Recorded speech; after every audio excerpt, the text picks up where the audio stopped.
मेरा नाम अरुण कुमार, एक बार फिर से नीट स्टडी यूट्यूब चैनल में आपका स्वागत है। आज हम लोग Vinoba Bhave university semester 1 session 2023 से 27 वालों के लिए सेक पेपर आपदा प्रबंधन यानी डिसास्टर मैनेजमेंट का विवा इंपॉर्टेंट प्रश्न देखेंगे। तो यदि आप बीवीयू यानी विनोबा भावे यूनिवर्सिटी के अलावा किसी दूसरी यूनिवर्सिटी से हैं और सेमेस्टर 1 में आपदा प्रबंधन यानी डिसास्टर मैनेजमेंट रखे हैं तो भी आज की वीडियो आपके लिए बहुत हेल्पफुल होगा। इस गेस्ट पेपर में जो सारा भी प्रश्न है यानी जितना सारा भी प्रश्न दिया हुआ है सभी एग्जाम की दृष्टि से इंपॉर्टेंट है। तो चलते हम लोग जल्दी से इस गेस्ट पेपर में दिए हुए प्रश्नों को देखते हैं। यह हमारा कोर्स ऑफ स्टडी है यानी कि सेक पेपर डिसास्टर मैनेजमेंट है। आपको क्या क्या पढ़ना है यहाँ दिया हुआ है, तो आप चाहें तो इसे देख सकते हैं, तो इसे आप देख लीजिएगा। इस वीडियो में हम लोग इंपॉर्टेंट प्रश्न को देखते हैं। पहला प्रश्न हमारा दिया हुआ है, भूकंप के कारण और परिणाम की विवेचना करें। भूकंप के कारण और परिणामों की विवेचना करें। तो इस प्रश्न का आंसर मैंने चैनल में अपलोड कर दिया है, उसको जाकर आप देख लीजिए, उसका लिंक आपको डिस्क्रिप्शन में मिल जाएगा। ठीक है, तो ये हमारा पहला प्रश्न था। नेक्स्ट प्रश्न को हम लोग देखते हैं। अगला प्रश्न हमारा दिया हुआ है, भूकंप आपदा के समय करने एवं नहीं करने की व्याख्या करें। तो यदि भूकंप आ जाता है, ठीक है, भूकंप आपदा आ जाता है तो उस समय क्या क्या करना चाहिए और क्या क्या नहीं करना चाहिए उसके बारे में आपको बताना है। तो यह भी इम्पोर्टेंट है, इसको देख लीजिए। ठीक है, नेक्स्ट प्रश्न हम लोग देखते हैं। अगला प्रश्न हमारा दिया हुआ है, सुनामी के कारणों एवं प्रभावों की विवेचना करें। सुनामी के कारणों एवं प्रभावों की विवेचना करें। तो यह भी इम्पोर्टेंट प्रश्न है और इन सभी का PDF मैं इस चैनल में आपको दे दूंगा। ठीक है, तो अभी हम लोग केवल प्रश्न को देख लेते हैं। अगला प्रश्न हमारा दिया हुआ है, भूस्खलन से क्या तात्पर्य है। भूस्खलन के कारण तथा प्रभावों का वर्णन करें। भूस्खलन से क्या तात्पर्य है, भूस्खलन के कारण तथा प्रभावों का वर्णन करें। तो इन सभी प्रश्नों को एक जगह देख लीजिए और नोट करके रख लीजिए, इसी से आपके एग्जाम में देखने को प्रश्न मिलेगा। नेक्स्ट प्रश्न हमारा है, सुभेद्यता क्या है। आपदा सुभेद्यता के प्रकारों का वर्णन करें। तो इसको देख लीजिए। ठीक है, नेक्स्ट प्रश्न देखते हैं हम लोग।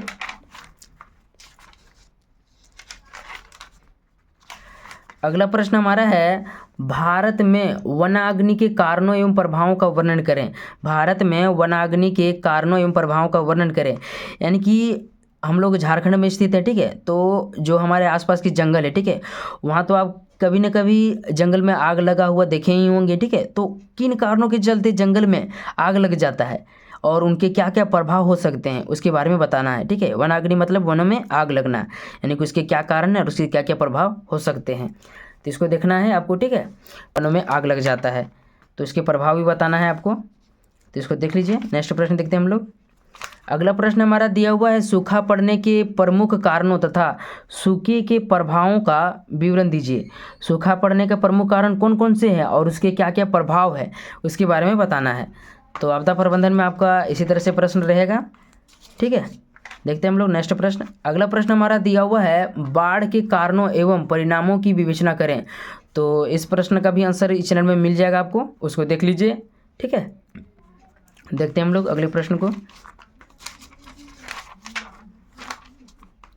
अगला प्रश्न हमारा दिया हुआ है, मानव जनित आपदाओं से मानव जनित आपदाओं से क्या आशय है। मानव जनित आपदा के कारणों का वर्णन करें। तो मानव जनित आपदा से आप क्या समझते हैं और उसके क्या क्या कारण होते हैं उसके बारे में बताना है।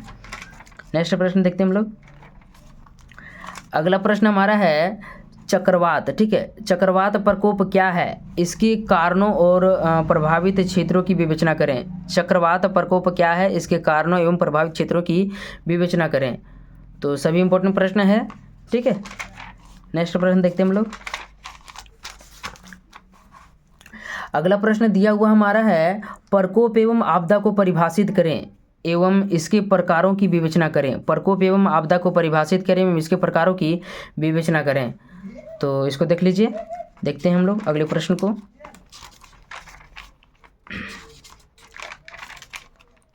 नेक्स्ट प्रश्न हमारा दिया हुआ है, आकाशीय बिजली क्या है एवं इससे होने वाले प्रतिकूल प्रभावों की विवरण दें। आकाशीय बिजली क्या है एवं इससे होने प्रतिकूल प्रभावों का विवरण दें। तो आकाशीय बिजली यानी कि जो बिजली कड़कता है, ठीक है, वह क्या है और इसके मतलब कौन कौन से प्रतिकूल प्रभाव पड़ता है। बहुत सारे लोगों की मृत्यु भी हो जाती है बिजली कड़कने के कारण, तो इसके बारे में बताना आपको। ठीक है, इसको देख लीजिए। नेक्स्ट प्रश्न हमारा है, समुदाय आधारित आपदा प्रबंध की अवधारणा की चर्चा कीजिए और इसके सिद्धांतों एवं चुनौतियों पर प्रकाश डालिए। ठीक है, नेक्स्ट प्रश्न की ओर हम लोग चलते हैं।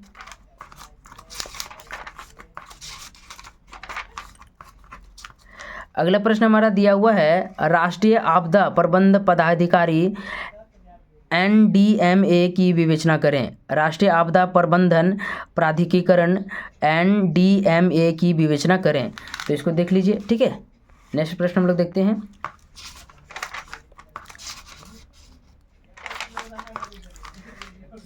तो वही प्रश्न एक बार फिर से यहाँ दे दिया गया है, इसे हम लोग पहले देखे थे। भूकंप आपदा के समय करने एवं नहीं करने की व्याख्या करें। तो इस प्रश्न को हम लोग पहले भी देख लिए थे। ठीक है, तो यही प्रश्न 2 बार छप गया है, तो इसको भी देख लीजिए। ठीक है, नेक्स्ट प्रश्न हम लोग देखते हैं। अगला प्रश्न हमारा दिया हुआ है, 1999 में ओडिशा महाचक्रवात आपदा पर एक निबंध लिखें। तो 1999 में ओडिशा में चक्रवात आया था और उसके मतलब बहुत सारे हानि हुए थे। ठीक है, तो उसके बारे में आपको बताना है।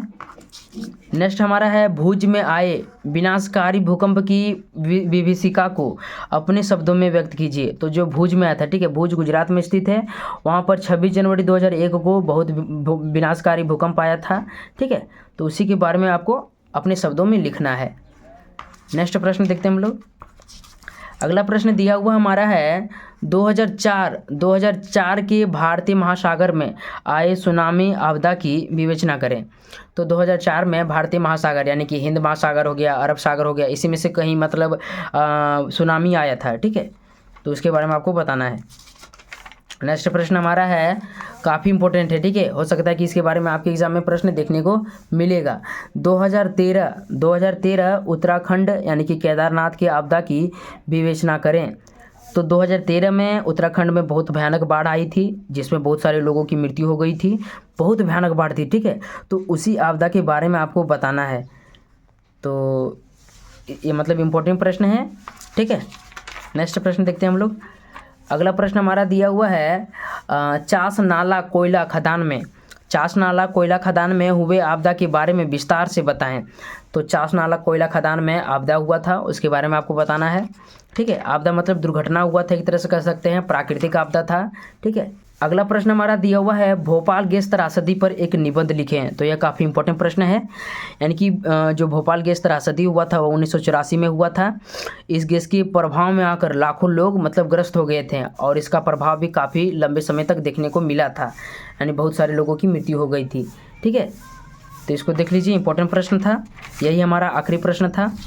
आशा करते हैं वीडियो आपके लिए हेल्पफुल हुआ होगा। तो चैनल में चैनल को जल्दी से सब्सक्राइब कर लीजिए।